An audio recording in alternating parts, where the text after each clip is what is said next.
আরজিকর কাণ্ডে অভয়ার মৃত্যুর 2 বছর, সেই উপলক্ষে রবিবার পানিহাটিতে বাংলার মুখ্যমন্ত্রী শুভেন্দু অধিকারীর কর্মসূচি। লোক সংস্কৃতি ভবনের একটি অনুষ্ঠানে আরজিকর কাণ্ডে নির্যাতিতার প্রতি শ্রদ্ধা জানাবেন এবং বার্তা দেবেন তিনি। রবিবার সকাল থেকে অভয়াকে শ্রদ্ধা জানাতে হাসপাতালগুলিতে 2 মিনিট নীরবতা পালন অনুষ্ঠান কর্মসূচি পালন। কলকাতার ছবি দেখাচ্ছে, যেখানে আরজিকর ঘটনার 2 বছর, এবার সেই উপলক্ষে রবিবার পানিহাটিতে বাংলার মুখ্যমন্ত্রী শুভেন্দু অধিকারীর কর্মসূচি, যেখানে আরজিকরের অভয়ার প্রতি শ্রদ্ধা জানাতে এই বিশেষ কর্মসূচি। আরজিকর কাণ্ডে অভয়ার মৃত্যুর 2 বছর এবং এই 2 বছর পর শুভেন্দু অধিকারী কর্মসূচি। আর এই উপলক্ষে রবিবার পানিহাটিতে বাংলার মুখ্যমন্ত্রী শুভেন্দু অধিকারী কর্মসূচি।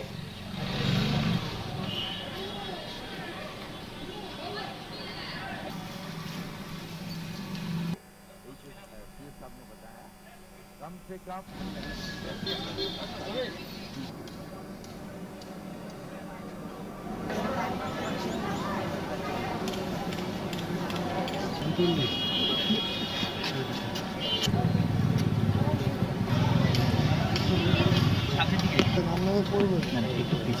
সরাসরি চলে যাব, টেলিফোন লাইনে জুড়ে গেছে রণজয়, রয়েছে কলকাতা থেকে আমাদের বিশেষ সংবাদদাতা। রণজয়, আরজিকর ঘটনার এবার 2 বছর পেরিয়ে গেল, এখনো পর্যন্ত বিচারের বাণী নীরবে নিভৃতে কাঁদে, কি বললেন আজকে মুখ্যমন্ত্রী?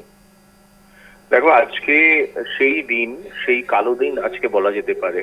ঠিক 2 বছর আগে যে ঘটনা ঘটেছিল, 9 অগস্ট আরজিকরে ডাক্তারের মৃত্যু হয়েছিল, ধর্ষণ করে খুন করা হয়েছিল, এবং সেই 2 বছরের মাথায় আজকের দিনে সকাল 11টা থেকে 11টা 2 মিনিট পর্যন্ত 2 মিনিট ধরে পশ্চিমবঙ্গের স্বাস্থ্য কেন্দ্রের সমস্ত জায়গায় শোক জ্ঞাপন করা হয়েছে, নীরবতা পালন করা হয়েছে। এবং স্বয়ং পশ্চিমবঙ্গের মুখ্যমন্ত্রী শুভেন্দু অধিকারী তার যে প্রথম যে কয়েকটি কাজ রয়েছে, যেগুলো টার্গেট রয়েছে, তার মধ্যে এই অভয়া তদন্ত, সেই বিষয়টা তার মাথায় রয়েছে এবং সেটা একাধিকবার তিনি জানিয়েছেন।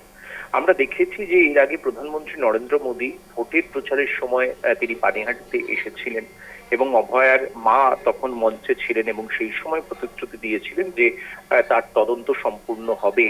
যে তদন্ত হয়েছে তাতে যে অভয়ার পরিবার খুশি নয়, তার মা বাবা পরিজনেরা খুশি নয়, সে বিষয়টা এখন জলের মতো পরিষ্কার এবং নতুন সরকার এসে তার উপযুক্ত তদন্ত করবে। 3 মাস সম্পন্ন হয়েছে ইতিমধ্যেই নতুন সরকারের উপর এক্সপেকটেশনও যথেষ্ট রয়েছে পানিহাটির মানুষের, অভয়ার পরিবারের। অভয়ার মা রত্না দেবী এই মুহূর্তে পানিহাটির বিধায়ক হিসেবে রয়েছেন এবং আজকে বিকেল বেলায় শুভেন্দু অধিকারী, মুখ্যমন্ত্রী শুভেন্দু অধিকারী, তিনি আজকে পানিহাটিতে যাবেন।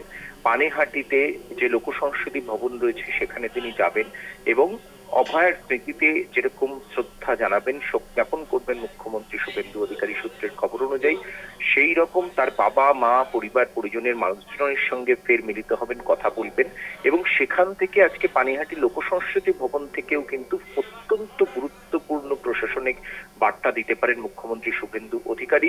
অভয়া তদন্তের গতি প্রকৃতি নিয়ে প্রশাসনিক সূত্রের খবর তেমনটাই। এই মুহূর্তে পানিহাটি লোক সংস্কৃতি ভবন, সেখানে প্রচুর কর্মী সমর্থকরা তারা ইতিমধ্যেই সমবেত হয়েছেন। আর কিছু সময়ের মধ্যে বিকেল বেলা 5টা নাগাদ মুখ্যমন্ত্রী শুভেন্দু অধিকারী এসে পৌঁছবেন। বেশ, একেবারে তাই রণজয়, ধন্যবাদ তোমায়। তবে এই মুহূর্তে দাঁড়িয়ে যে ছবির দিকে নজর রাখছিলাম, সেখানে আরজিকর কাণ্ডের 2 বছর এবং তারপরে শ্রদ্ধা জানাচ্ছেন অভয়াকে সকল অংশের মানুষজন, সঙ্গে 2 মিনিটের নীরবতা পালন, মুখ্যমন্ত্রী শ্রদ্ধা জানালেন অভয়াকে। বিচার ব্যবস্থা